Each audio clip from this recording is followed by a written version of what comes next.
এর ক্লাসে আমরা অপটিক্যাল অ্যাক্টিভিটি অর্থাৎ আলোক সক্রিয়তা নিয়ে আলোচনা করব।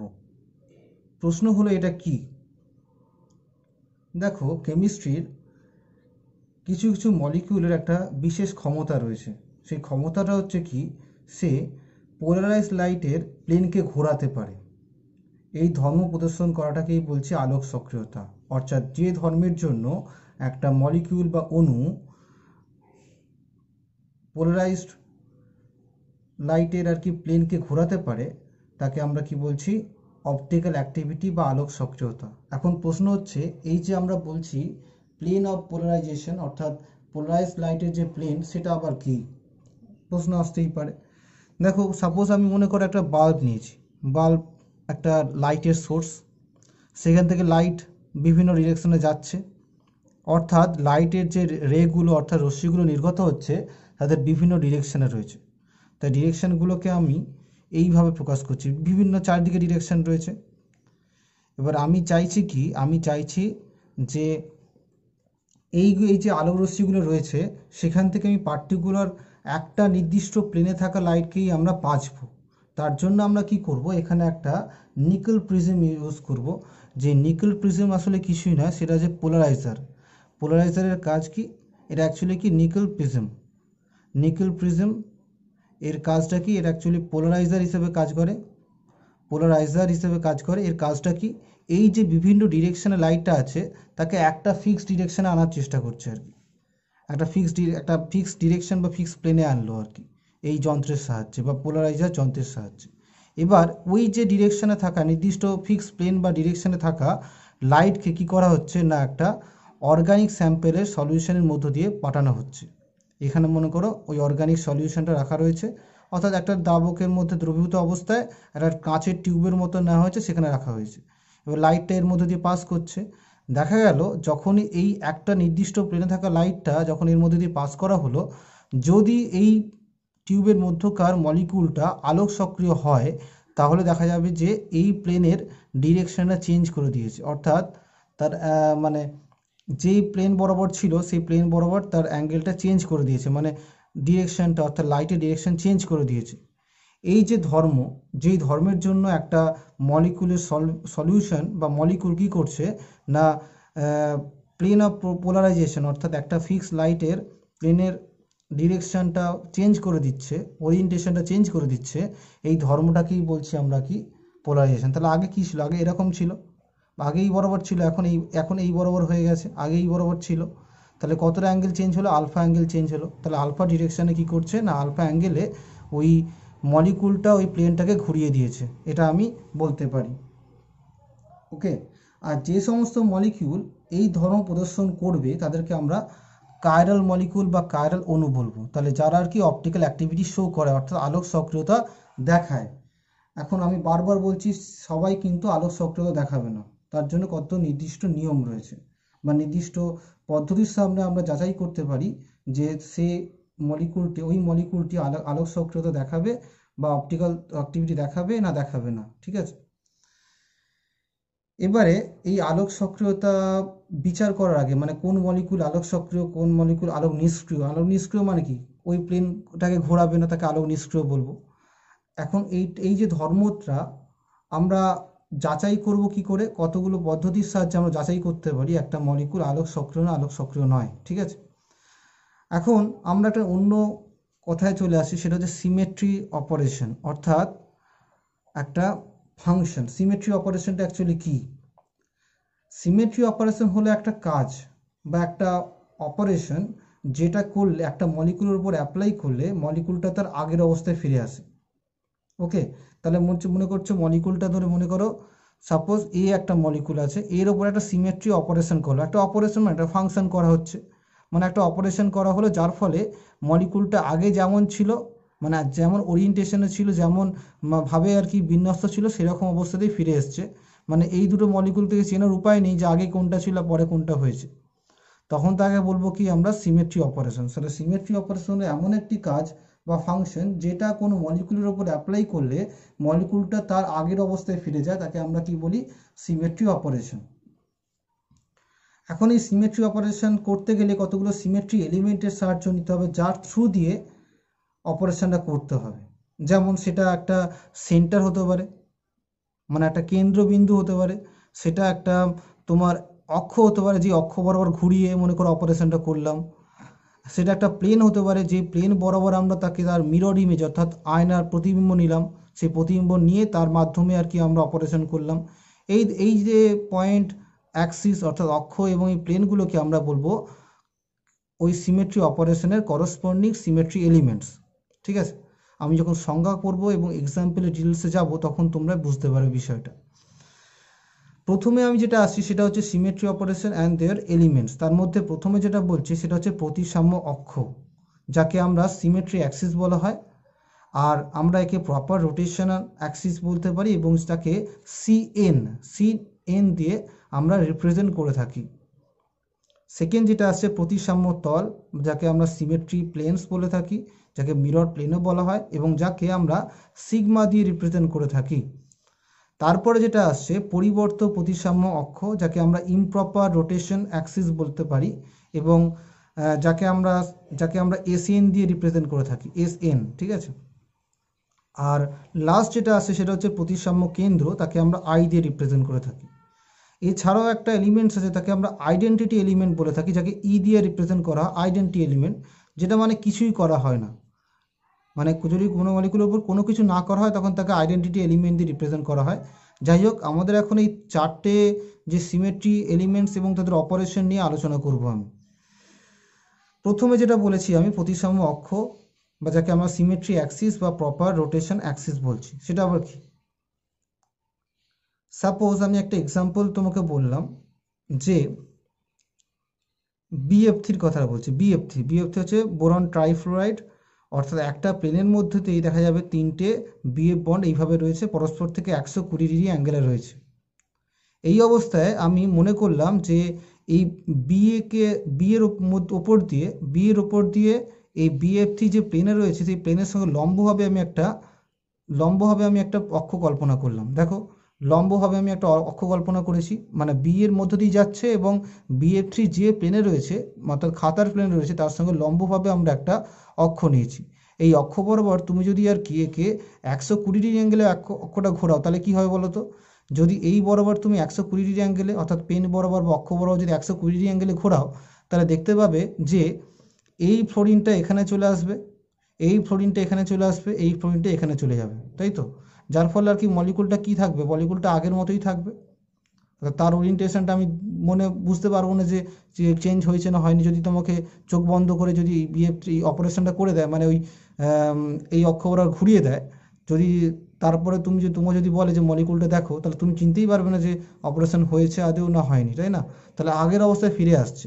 আমি অলরেডি বলেছি সিমেট্রি অপারেশন মানে একটা কাজ যেটা করলে একটা মলিকুল তার আগের অবস্থায় ফিরে আসে।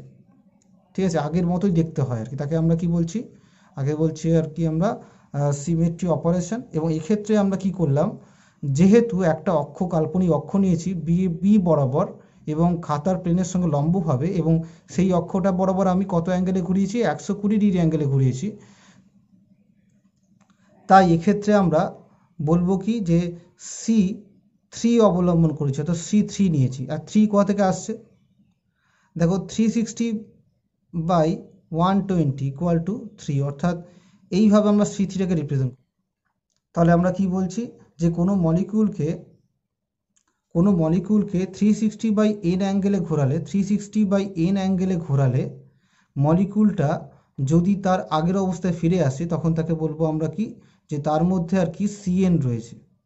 তাহলে কোনো একটা অ্যাক্সিস বরাবর, কাল্পনিক অ্যাক্সিস বরাবর সেই বা অক্ষ বরাবর মলিকুলটাকে 360/n অ্যাঙ্গেলে ঘোরালে যদি সেই মলিকুলটা তার আগের অবস্থায় ফিরে আসে তখন তাকে বলবো তার মধ্যে CN প্রতিসাম্য অক্ষ বা সিমেট্রি অ্যাক্সিস বা প্রপার রোটেশন অ্যাক্সিস রয়েছে।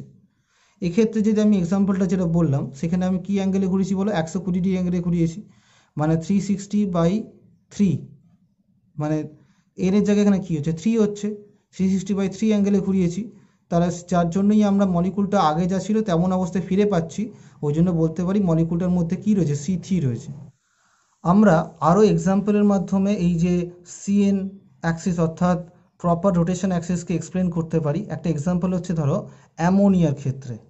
অ্যামোনিয়ার ক্ষেত্রে কীরকম দেখতে হয় জানো তুমি, যে যে নাইট্রোজেন থাকে এবং 3টে হাইড্রোজেন থাকে, এবং আম, এই যে তোমার এনভায়রনমেন্ট একটা টেট্রাহেড্রাল এনভায়রনমেন্ট, তাই না?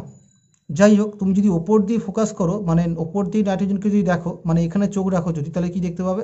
নাইট্রোজেন রয়েছে, আর তার সঙ্গে তোমার মানে 120 ডিগ্রি অ্যাঙ্গেলে কি রয়েছে? 120 ডিগ্রি অ্যাঙ্গেলে তোমার NH বন্ড অ্যাঙ্গেলগুলো রয়েছে, যদি ওপর দিয়ে ফোকাস করো। অ্যাকচুয়ালি এর মধ্যে অ্যাঙ্গেল কিন্তু তোমার 109 ডিগ্রি 28 মিনিট, যেটা আর কি টেট্রাহেড্রালের ক্ষেত্রে হয়ে থাকে। যাই হোক, এখন তুমি এই বরাবর নাইট্রোজেন বরাবর একটা কাল্পনিক অক্ষ নাও, নিয়ে যদি ঘোরাও, তাহলে ঘোরালে দেখতে পাবে যে আবার সেই 120 ডিগ্রি অ্যাঙ্গেল ঘোরালে এটা এখানে চলে আসবে, এটা এখানে চলে আসবে, এটা এখানে চলে আসবে, যার ফলে মলিকুলটা আগে যেমন ছিল তেমনই থাকবে। তাহলে আমরা বলতে পারি যে এর মধ্যেও কী রয়েছে, 360/3 অর্থাৎ 120 ডিগ্রি অ্যাঙ্গেল ঘোরালে যেহেতু তুমি মলিকুলটা আগের অবস্থায় ফিরে পাচ্ছ, তাই তার মধ্যে C3 রয়েছে, এটা আমরা বলতে পারি। এরপরে আমরা আসছি কি, প্রতিসাম্য তল। প্রতিসাম্য তলটা অ্যাকচুয়ালি কি না, প্রতিসাম্য তল হচ্ছে একটা কাল্পনিক প্লেন, যেই প্লেনটা কোনো মলিকুলের মধ্যে দিয়ে গেলে মলিকুলটাকে সমান দুটো খণ্ডে বিভক্ত করে, তখন তাকে বলবো, এটা একাধিক হতে পারে, মানে আমি যেটা বললাম যে এই যে প্রপার অ্যাক্সিস অফ সিমেট্রি, সেটা একাধিক হতে পারে, একটা মলিকুলের মধ্যে অনেকগুলো থাকতে পারে, ঠিক আছে? C2 থাকতে পারে। C2 মানে কি বলতে পারো বলো তো? C2 মানে 360/2 অর্থাৎ 180 ডিগ্রি অ্যাঙ্গেল ঘোরালে ফেলে পাওয়া যায়, সেটা অনেক মলিকুল রয়েছে, তার মধ্যে C2 রয়েছে, ঠিক আছে? যেটা তোমরা এক্সাম্পল করলে আস্তে আস্তে জানতে পারবে। এরপরে যেটা আমি আসছি, প্রতিসাম্য তল, যেটা বললাম কি একটা কাল্পনিক প্লেন, যেই প্লেনটা কোনো মলিকুলের মধ্য দিয়ে গেলে মলিকুলটাকে সমান দুটো অংশে বিভক্ত করে। একটা এক্সাম্পল স্বরূপ আমি বলে দিই, যে ধরো BFTর কথা যদি বলি, ঠিক আছে? BFTর ক্ষেত্রে যদি তুমি এমন একটা প্লেন কল্পনা করো, যে এটা তো একটা নিজস্ব প্লেনে রয়েইছে, আবার একটা তুমি প্লেন কল্পনা করো যে প্লেনটা আর কি ওই BF-এর ওপর দিয়ে গেছে, যে কোনো একটা BF বন্ডের ওপর দিয়ে গেছে। ওপর দিয়ে যাওয়ার ফলে কি হচ্ছে না, দেখো দুটোকে সমান অংশে বিভক্ত করে, দুটো ফ্লোরিন দুটো সমান দূরত্বে রয়েছে প্লেন থেকে, তাহলে দুটো সমান অংশে বিভক্ত করেছে। তাই আমরা বলতে পারি কি এখানে, যে এইটার মধ্যে কি রয়েছে, সিগমা প্লেন রয়েছে মলিকুলটার মধ্যে। আর একটা এক্সাম্পল তোমার যদি বলি, যে তুমি এরকম নাও, ধরো CO2H রয়েছে, HOH, HOH, CO2H, এই মলিকুলটা তুমি দেখো এই বরাবর, অর্থাৎ এই যে তোমার মধ্য দিয়ে, মানে বন্ডের উপর দিয়ে একটা প্লেন কল্পনা করো। সেই প্লেনটা এমনই একটা প্লেন যেটা কি না দুটোকে সমান অংশে বিভক্ত করছে। দেখো দুটো সমান আইডেন্টিক্যাল অংশে বিভক্ত করছে না এই প্লেনটা। তাহলে প্রতিসাম্য তল বা মিরর প্লেন হলো এমন একটি প্লেন যে মলিকুলটাকে সমান দুটো অংশে বিভক্ত করে। ওকে, এরপরে আসছে কি না, পরিবর্ত প্রতিসাম্য অক্ষ। সেটা আবার কি? দেখো, পরিবর্ত প্রতিসাম্য অক্ষকে আমরা সাধারণত SN দিয়ে প্রকাশ করে থাকি, SN দিয়ে প্রকাশ করে থাকি। এটা আবার কি না, একটা মলিকুলকে অ্যাট ফার্স্ট আমরা 360/n অ্যাঙ্গেলে ঘোরাবো, অর্থাৎ CNটা নেবো। CN অক্ষ মানে কি 360/n অ্যাঙ্গেলে ঘোরানো। ঘোরানোর পরে ওই যে অক্ষ বরাবর আমি ঘুরিয়েছি তার সঙ্গে পারপেন্ডিকুলার, অর্থাৎ যে CN অ্যাক্সিস এখান থেকে পেয়েছি তার সঙ্গে লম্বভাবে উপস্থিত একটা সিগমা প্লেন নিয়ে তার দর্পণ প্রতিবিম্ব নেব। নিলে যদি মলিকুলটা আগের অবস্থায় ফিরে আসে, তখন তাকে বলবো আমরা কি, তার মধ্যে পরিবর্ত প্রতিসাম্য অক্ষ বা ইমপ্রপার রোটেশন অ্যাক্সিস বর্তমান। তাহলে আবার বলছি, কোনো একটা মলিকুলকে 360/n অর্থাৎ CN অ্যাক্সিস বরাবর ঘোরালাম। CNটা তো অলরেডি বলেছি তোমাদের প্রপার অ্যাক্সিস অফ সিমেট্রিতে, যে মলিকুলটা যদি 360/n অ্যাঙ্গেলে ঘুরিয়ে যদি মলিকুলটা আগের অবস্থায় ফিরে আসে, তখন তাকে বলবো আমরা কি, যার মধ্যে CN রয়েছে, অর্থাৎ CN বা N fold proper Axis of symmetry রয়েছে। এখন আমি কি করছি এক্ষেত্রে, মানে এই পার্টিকুলার অপারেশনে কি করছি, প্রথমে তাকে ওই 360/n অ্যাঙ্গেলে ঘোরাচ্ছি। ঘোরার পরে ওই যে অক্ষটা বরাবর ঘোরাচ্ছিলাম, অর্থাৎ যে CN অ্যাক্সিস বরাবরটা নিয়েছি তার সঙ্গে লম্বভাবে একটা প্লেন নেব, এবং সেই প্লেন বরাবর আমরা কি করব, মলিকুলটার দর্পণ প্রতিবিম্ব নেব। এবং যদি দেখতে পাই আমরা যে মলিকুলটা তার আগের অবস্থায় ফিরে আসছে, তখন তাকে বলবো আমরা কি, যে মলিকুলটার মধ্যে পরিবর্ত প্রতিসাম্য অক্ষ বর্তমান। ওকে, এবার একটা এক্সাম্পল দিই। এক্সাম্পল হচ্ছে, দেখো প্রথমে একটা এক্সাম্পল তোমাকে দিচ্ছি, যে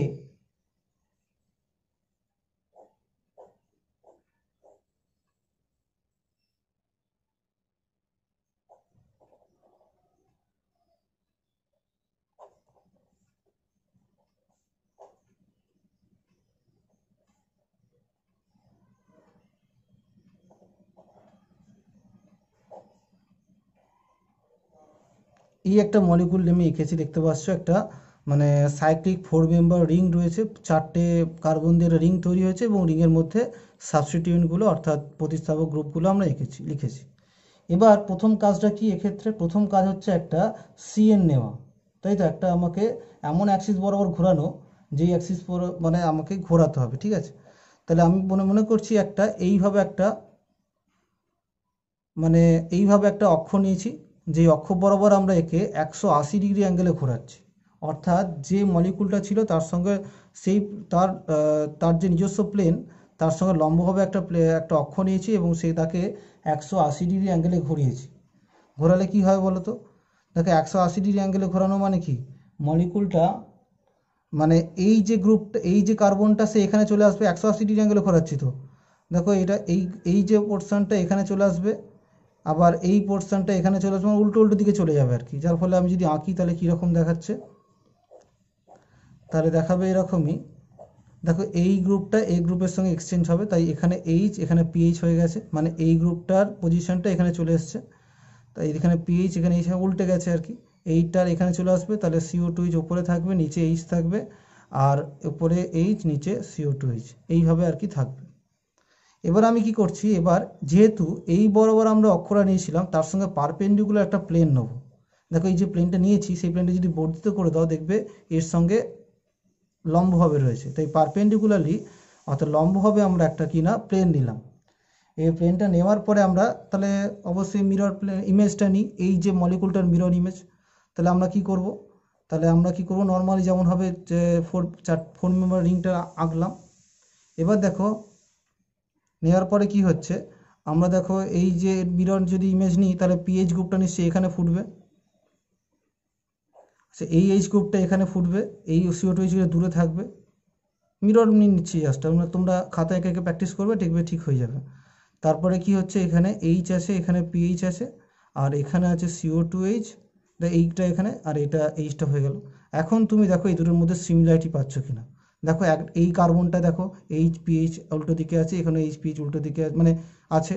এই কার্বনটা লক্ষ্য করে দেখো CO2H ওপরে আছে, এইচ নিচে আছে, CO2H ওপরে আছে, এইচ নিচে আছে। সিমিলারলি এটার ক্ষেত্রে এইচ ওপরে পিএইচ নিচে, এইচ ওপরে পিএইচ নিচে। আবার এইটার ক্ষেত্রে দেখো এইচ ওপরে CO2H নিচে, এইচ ওপরে CO2H নিচে। তাহলে আমরা কি করলাম, মলিকুলটাকে একটা নির্দিষ্ট অ্যাঙ্গেলে ঘোরালাম অক্ষ বরাবর, এবং সেই অক্ষের সঙ্গে লম্বভাবে একটা প্লেন নিলাম, যেই প্লেনটা কিনা ওই মলিকুলের দর্পণ প্রতিবিম্ব নেয়, মানে যেটা রোটেশন করার পরে বা ঘোরানোর পরে যেটা হয়েছিল তার দর্পণ প্রতিবিম্ব নিল, এবং দেখলাম যে মলিকুলটা তার আগের অবস্থায় ফিরে এসছে, মানে মলিকুলের গঠনটা যা ছিল এখন তাই রয়েছে, মানে ঠিক আছে, ওরিয়েন্টেশনটা একই রয়েছে আর কি, মানে বিন্যস্তটা গ্রুপগুলো সেমভাবে বিন্যস্ত রয়েছে, অতটা আর কি প্রথম মলিকুলটাই ছিল বা প্রথম অবস্থায় ছিল। তাহলে এক্ষেত্রে বলবো মলিকুলটা যেহেতু 180 অ্যাঙ্গেলে ঘুরিয়েছি, তাহলে 360/80 অর্থাৎ 2, অর্থাৎ তার মধ্যে S2 রয়েছে আর কি। অর্থাৎ যত অ্যাঙ্গেলে ঘুরবো সেটা দিয়ে 360 অ্যাঙ্গেলকে ভাগ করলে যেই সংখ্যাটা আসছে তার মধ্যে বলবো অর্থাৎ S2 রয়েছে, অর্থাৎ 2 ফোল্ড ইমপ্রপার রোটেশন অ্যাক্সিস রয়েছে, 2 ফোল্ড, ঠিক আছে। এরপরে আমরা যেটা আসছি কি, ইনভার্সন সেন্টার। ইনভার্সন সেন্টারটা অ্যাকচুয়ালি কি না, ইনভার্সন সেন্টার হচ্ছে একটা মলিকুলের একটা কাল্পনিক কেন্দ্র। এখন ওই মলিকুলের কোনো একটা গ্রুপ থেকে শুরু করে ওই আই বিন্দুতে বা ওই কেন্দ্রবিন্দুতে গিয়ে আবার অপোজিট ডিরেকশনে যদি যাও, তাহলে ওই গ্রুপেরই সাক্ষাৎ পাবে। তখন তাকে বলবো আমরা কি, যে তার মধ্যে ইনভার্সন সেন্টার রয়েছে। এক্সাম্পল দিয়ে বোঝাই তবে বেটার হবে জিনিসটা। আমরা কি জানি বেঞ্জিনের স্ট্রাকচার কীরকম হয়? আমরা বেঞ্জিনের স্ট্রাকচার জানি যে 6টা কার্বন থাকে, যেটা সাইক্লিক ফর্ম তৈরি করে, আর তোমার প্রত্যেকটা কার্বনে একটা করে হাইড্রোজেন রয়েছে, এটা নিশ্চয়ই সবাই জানা আছে।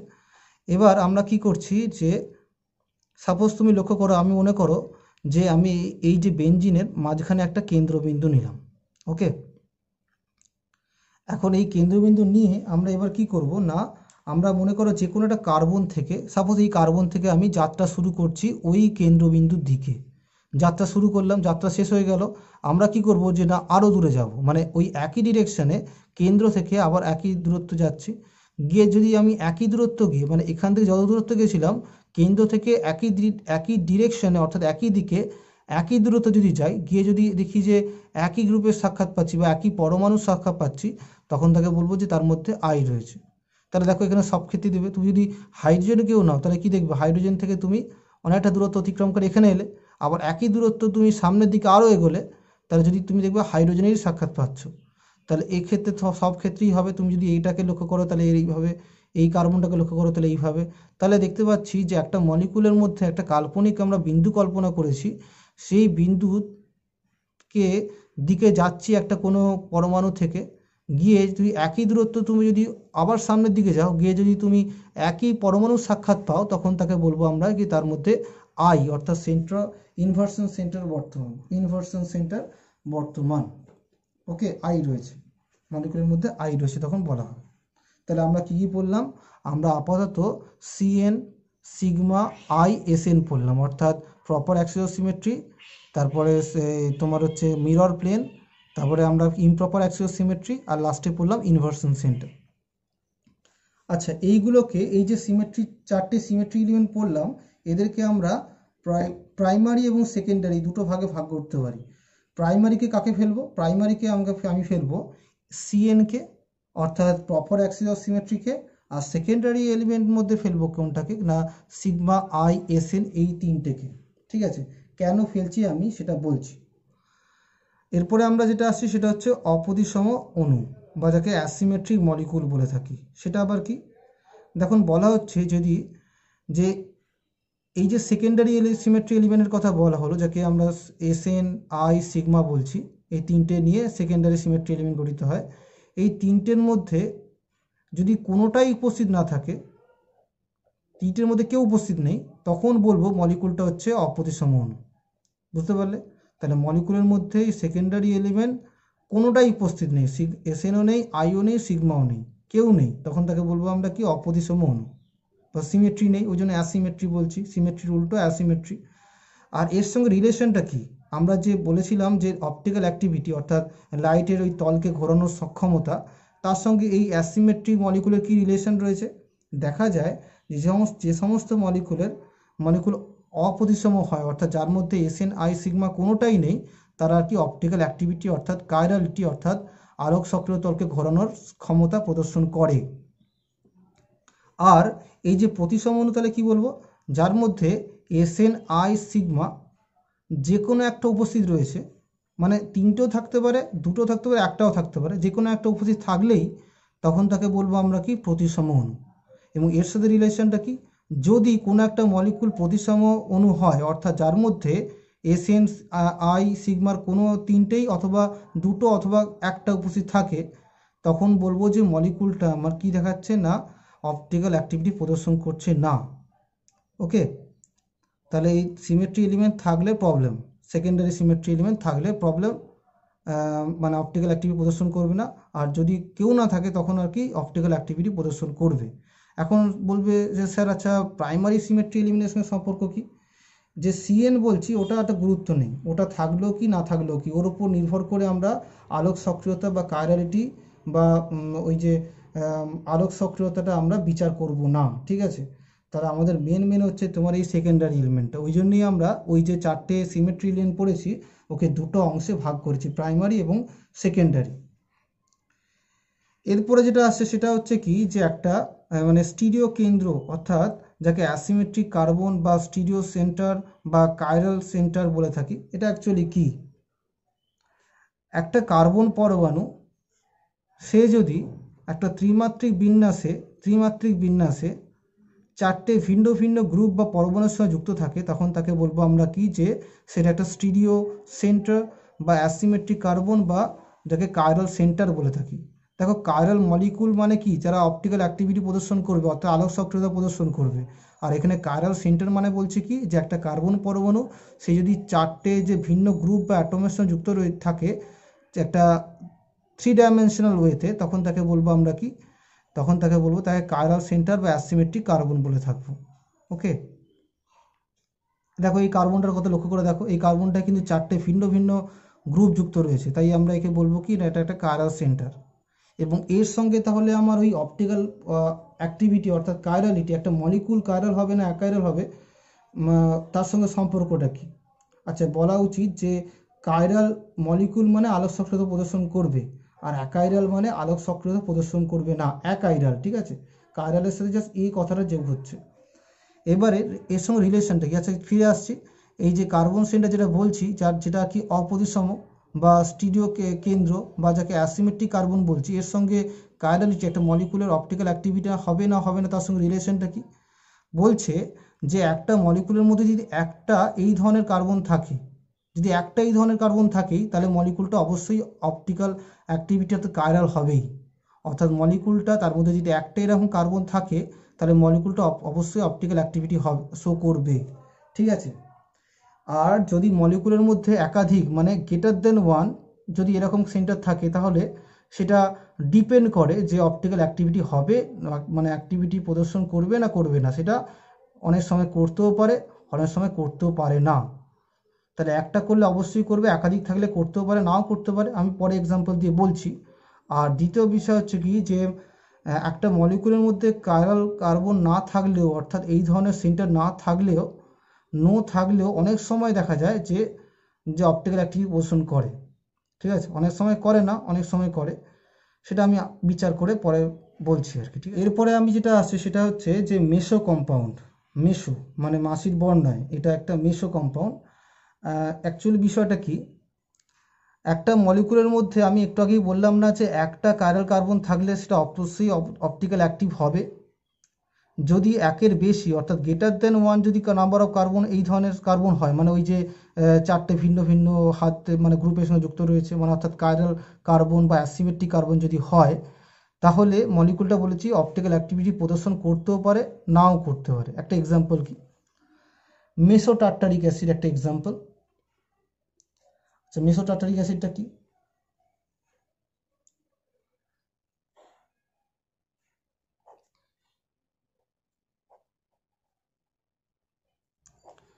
এই কম্পাউন্ডটাকে দেখো, এই কম্পাউন্ডটার মধ্যে এই কার্বনটাকে লক্ষ্য করে দেখো, দুটো কার্বন রয়েছে এখানে, মানে এখানে অবশ্যই চারটে কার্বন রয়েছে, আমি এই দুটো কার্বনকে লক্ষ্য করছি। কারণ দেখো এই কার্বনটা তো আমার কাইরাল নয়, এই কার্বনটা কাইরাল নয়, কারণ এই কার্বনটা দেখতে পাচ্ছ কার্বক্সিল গ্রুপ, মানে দুটো অক্সিজেনের সাথে যুক্ত রয়েছে, একটা হাত OH এর সঙ্গে যুক্ত রয়েছে, একটা হাত অন্য কার্বনের সঙ্গে যুক্ত রয়েছে। দেখো এখানে দুটো হাত যেহেতু একই কার্বনের সাথে যুক্ত, অক্সিজেনের সাথে যুক্ত রয়েছে, তাই আমরা একে কাইরাল সেন্টার বলবো না বা কাইরাল কার্বন পরমাণু বলবো না, এইটাকে আর এইটাকেও সিমিলারলি বলবো না। তাহলে এখানে কাইরাল সেন্টার কে রয়েছে, এইটা রয়েছে আর এইটা রয়েছে, দুটো রয়েছে। এখন একে কাইরাল সেন্টার বা মানে অ্যাসিমেট্রিক কার্বন কেন বলছি, কারণ দেখো এই কার্বনটা চারটে ভিন্ন ভিন্ন গ্রুপের সঙ্গে যুক্ত রয়েছে। এইচ একটা গ্রুপ, OH একটা গ্রুপ, CO2H একটা গ্রুপ, আর এই টোটাল মিলিয়ে একটা গ্রুপ তৈরি হয়েছে না, এই টোটালটা মিলিয়ে একটা গ্রুপ তৈরি হয়েছে। তাহলে এইচ গ্রুপ, OH একটা গ্রুপ, CO2H একটা গ্রুপ, আর এই টোটালটা মিলিয়ে একটা গ্রুপ তৈরি হয়েছে। তাই আমরা বলবো যে এই কার্বনটা চারটে ভিন্ন ভিন্ন গ্রুপের সঙ্গে যুক্ত রয়েছে। এবং এটা আমি যেহেতু ফিশার ফর্মে লিখেছি, তুমি যদি আর কি এটা 3 ডাইমেনশনাল ফর্ম দেখো, তাহলে দেখবে এটা চতুস্তলকীয়ভাবেই অবস্থান করছে। ওকে, তাহলে এই কার্বনটাকে আমরা বলবো কি না কাইরাল সেন্টার বলবো, আর এটাকেও কাইরাল সেন্টার বলবো, ঠিক আছে, বা অ্যাসিমেট্রিক কার্বন বলবো। তাহলে এই মলিকুলের মধ্যে দুটো অ্যাসিমেট্রিক কার্বন রয়েছে, কিন্তু দেখা যায় মলিকুলটা কী হয়, অপটিক্যালি ইনঅ্যাক্টিভ হয়। কারণ দেখো মলিকুলের মধ্যে কি রয়েছে, একটা প্লেন চলে যাচ্ছে, একটা প্লেন বা মিরর চলে যাচ্ছে, যে কাল্পনিক প্লেনটা কি না মলিকুলটাকে দুটো অংশে বিভক্ত করছে, এমন দুটি অংশে বিভক্ত করছে যারা একে অপরের দর্পণ প্রতিবিম্ব। দেখো এইটা দর্পণ প্রতিবিম্ব, কি এইটা দর্পণ প্রতিবিম্ব। তাহলে মলিকুলটার মধ্যে দেখতে পাচ্ছি আমরা যে যে যদিও দুটো আমার অ্যাসিমেট্রিক কার্বন রয়েছে, কিন্তু যেহেতু মলিকুলের মধ্যে সিগমা প্লেন চলে গেছে, আর আমি তো একটু আগেই বলেছিলাম না যে সিগমা ISN এই যে সেকেন্ডারি এলিমেন্টের মধ্যে কোনো একটি উপস্থিত থাকলেই মলিকুলটা কি হবে, আলোক মানে প্রতিসম হবে এবং মলিকুলটা আলোক সক্রিয়তা দেখাবে না। তাহলে আমরা বলবো কি, যে যেহেতু এর মধ্যে এইটা রয়ে গেছে, এটা উপস্থিত রয়েছে, সিগমা প্লেন রয়েছে, তার কারণে মলিকুলটা প্রতিসম হয়ে গেছে। আর প্রতিসম অণু তো বলেছি অপটিক্যাল অ্যাক্টিভিটি প্রদর্শন করে না, তিনটেই যদি না থাকে তখন সেটা অপটিক্যালি অ্যাক্টিভ হবে, ঠিক আছে।